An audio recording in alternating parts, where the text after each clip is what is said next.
and I'm back, and today I'm going to be talking about 3 new things in Day of Dragons: a new dragon, a new map, and a new AI. Sorry if I sound sick, I am.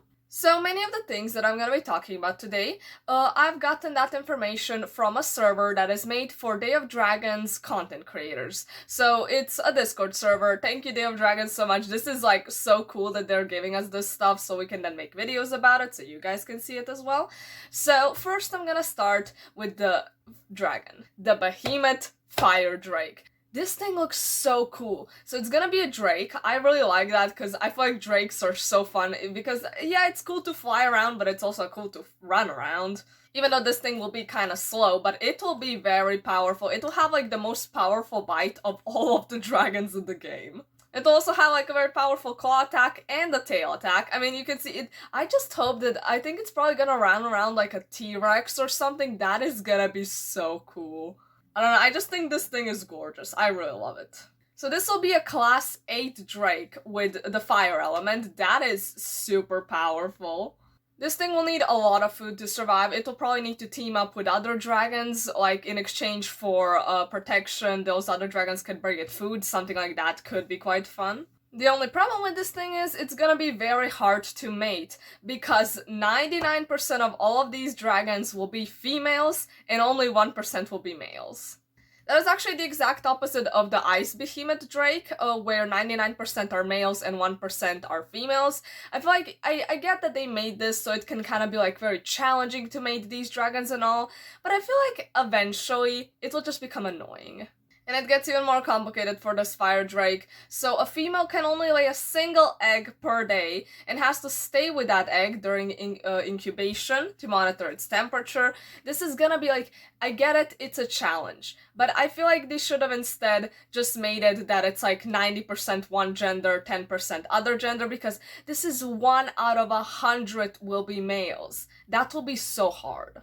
And I guess it is better for the Fire Behemoth Drake because 99 will be females and 1% males. I think it will be harder with the Ice Behemoth Drake because 99% are males and only 1% is female. So if you get a female Ice Behemoth Drake, you're lucky.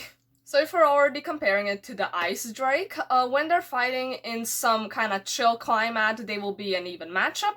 If they're fighting in hot climates, the Fire Drake will have an advantage, and in cold climates, the Fire Drake will have a disadvantage. This Drake will be the 3rd DLC, anybody will be able to buy it, and it's scheduled to release sometime in 2023 after the 1.0 update with the whole map.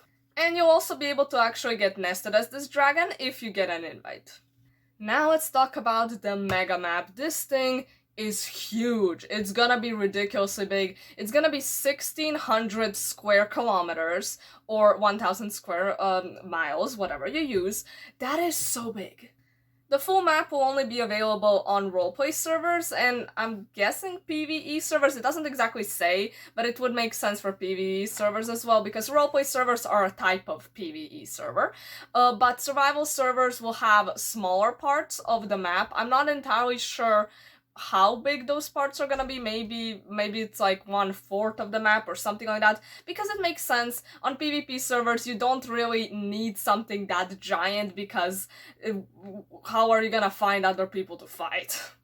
But I guess you will still be able to see all parts of the map if you play PvP, but you'll just need to go on, I guess, different servers. And because of the Unreal Engine 5, they're actually working on a system where they can get double the players in a server. I'm guessing for those roleplay servers for the giant map. So I'm going to be showing you clips from a video that one of the designers made, one of the designers that's working on the map, and I'm gonna be commenting on the most interesting parts. So first part that we see in the video is an area with a bunch of paths. This area, if you can imagine, because right now there isn't any foliage and stuff, but it's gonna be really foresty. It's gonna have a lot of like plants and trees and overgrowth and all of that. So when I was first looking at this, I was like, oh yeah, these paths look quite nice, like, you know. But then the person, like, he pulled out one of the dragon models, a flame stalker, and it is tiny compared to the path. So I really didn't realize how big this thing was gonna be until he pulled out the dragon. And this is basically a pattern to this whole video. Every now and then there's like a dragon model, and you realize how big this is.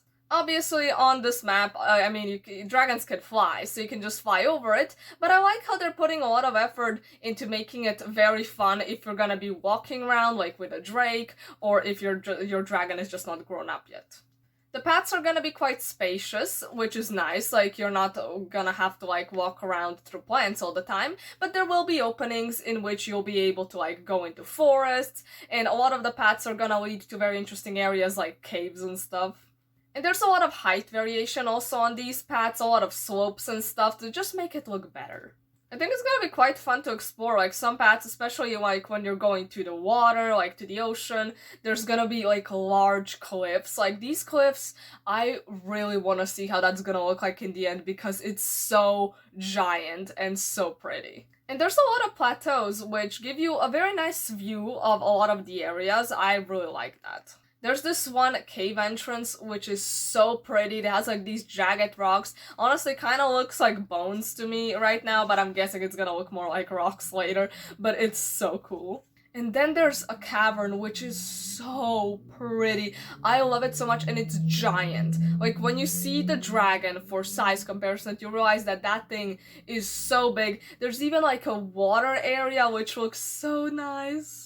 So as we move along and get closer to the volcano, the area stops being that foresty and gets a bit more like, well, there's more dull colors, jagged rocks and stuff like that.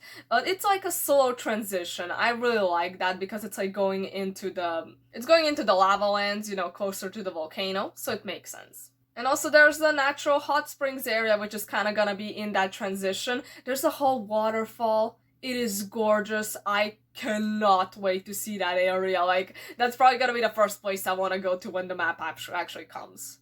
He did also mention that the water in that area is probably gonna be kind of green. And then we have this area which kind of is like next to the waterfall when you're climbing up. It seems like it's gonna be so much fun to go in that area. There's these orange paths which are kind of like rock ledges and stuff like that. And there's so many cool places to like look down at the area from there. And then you finally come into the lava lands, which is like so kind of creepy, uninviting, dangerous.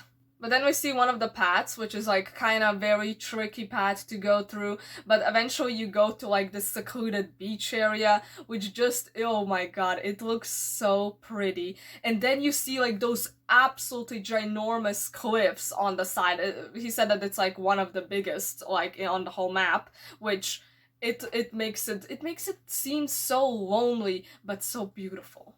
He also mentioned that there might be like a water cave that's gonna go into the cliffside, which I feel like could be very fun, but also it would be kind of like bad if you fell into the water because there's probably not gonna be like a floor there because it's water down.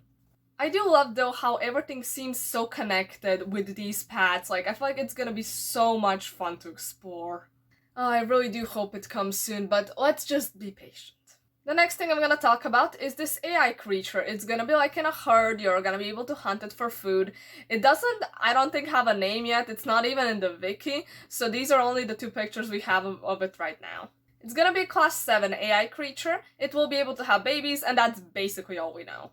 But I mean, on this picture here, you can see it like in the purple color. That thing is giant. It is, oh my god, I when I saw that, I was like, oh my goodness, this thing is so big. I mean, even if you can hunt it for food, I think it's not gonna be very easy.